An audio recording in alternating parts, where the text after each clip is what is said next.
Well, good afternoon, everybody, and as always, thanks for tuning in to watch this video. Just wanted to do a short little one today, and I always say that, I know, short video, but they turn into 10, 15, 20 minutes sometimes. But this one will be pretty short. This is about what I call a special gun in my collection, and I think a lot of people that have collections of guns, often the special ones are the ones that have fond memories. Sometimes they come from a grandpa, sometimes they come from a dad, sometimes they come from whoever. But this particular one is one that my dad bought new in the late 70s. I don't remember for sure the actual year. I know the gun itself was made in 77, and I suspect he probably bought it somewhere around 78 or 79, because I do remember having this when we lived just outside of Meriden, Kansas. Dad had built a small berm house out there, and we used to go out and shoot guns and pistols and everything. We had about 40 some odd acres of land, and this was one of those ones that Dad brought home one day, and boy, I just fell in love with it when I was a kid. But what we have here is a Smith & Wesson Model 17. And actually, I believe this one is a 17, this is a 17.4. Now, I don't know for sure all the generations of the Model 17s. I'm sure someone out there can look it up and see what changes were made. The way Smith & Wesson numbers their firearms is usually the first generation of this probably started out as a Model 17, and when they did a revision or a change, they would change it to Model 17.1, 17.2, and so forth. Now, I'm not intimately familiar enough with these to be able to tell you what the differences were on this, but the Model 17s are a K-frame 22 long rifle revolver. They originally started, and again, my history is a little bit fuzzy. I know right after World War II, I think it was in 1947, they came out with what they called the K-22, which was the predecessor to the Model 17. And that was a 22 long rifle revolver. And again, I don't know when it transitioned from a K-22 to a Model 17. Probably sometime in the 50s, though, if I had to guess. Because if I remember right, with some of my Smith & Wesson history, and sorry, again, my dogs are playing behind me, so if you hear some rustling, that's what's going on. But anyway, if I remember right, for some of my Smith & Wesson history, I think it was sometime in the 50s, 53 or 57 or 58 or something like that, that they changed to the model designations that they use, like the Model 10s, Model 17s, Model 29s, etc., and so forth. So, but this one, again, is a Model 17.4, made in 1977.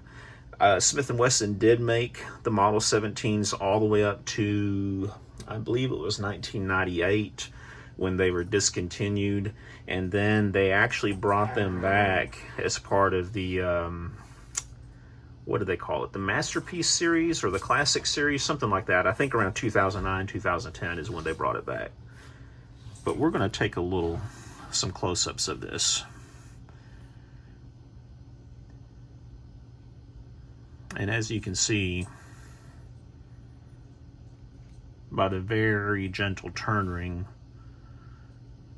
this particular example has not been shot very much. This is one of those guns that I will be either buried with, or I'll be selling it when they're about to kick me out of my house, or something along the lines of that. It would take a lot for me to let this one go. Dad's still with us, of course. He's 78 years old. I was able to get this gun away from him probably, I don't know, maybe 15, 20 years ago, when I was able to finally talk him out of it. You can see this one being a 77 model. And sorry about that. I'm sure you probably heard the dogs were getting a little bit carried away behind me. But what I was saying is this one does have a pinned ramp sight. You can see the small pin right here. And you'll also note that this one does have a pin barrel. which you can see the pin right here. You know, I believe that's a pin barrel. I believe that's what they call a pin. Maybe it's not. I don't know. I believe that's what they call a pin barrel, though, but I might be mistaken on that. Yeah, I might be mistaken on that. Like I said, I'm not a Smith & Wesson expert or anything, just stuff that I hear in the forums and everything. Now, I do know that this particular model or example came with what they call the 3 T's from Smith & Wesson. And what the 3 T's are: the target grips, which are the grips that enclose the front strap and go down below the back, and you'll have the back strap visible right here, and these are the original grips, of course, for this. The target trigger, you can see the trigger is wider and has the grooves on it. And then the target hammer, which is right here, and you can see that it has the wider hammer on it. Let's pop this cylinder. Normally this is locked up safely, loaded with 6 CCI stingers, or sometimes mini mags. It just depends on whatever mood floats me. Only a 6-rounder. That was one drawback with this. If this was a 9 or a 10-rounder, this would be absolutely perfect, but I guess you can go to the the newer one. I can't remember. The Smith does make a 10-round revolver now. But again, you can look at this and see that has not been fired a whole lot. Dad's estimate is maybe 100 rounds through this gun in his lifetime.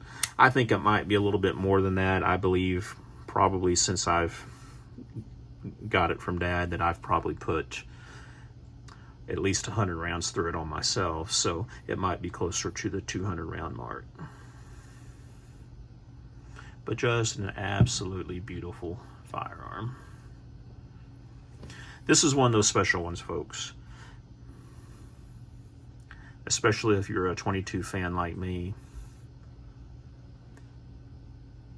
Obviously, I don't want to dry fire it here, but the double action is very nice on it, and the single action trigger is like a glass rod level trigger. Just beautiful, beautiful trigger.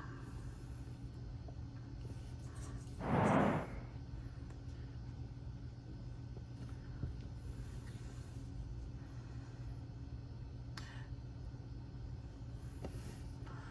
love the case hardening look that it has on the hammer. And of course, this is before they started putting the lock on it. Okay, all right, y'all. I'm laughing at my dogs. They're just giving me a hard time today. I want to thank you for taking the time to watch this video. Please take the time to like, subscribe to my channel if you haven't already, and post a comment. Let me know your thoughts on this beautiful Model 17. If you have one like it, let me know if you have any good memories, or any 22 long rifle or 22 revolver. And I'm always all ears to hear a good gun story. Thanks again for taking the time to watch this video. Be safe out there. We'll speak to you soon.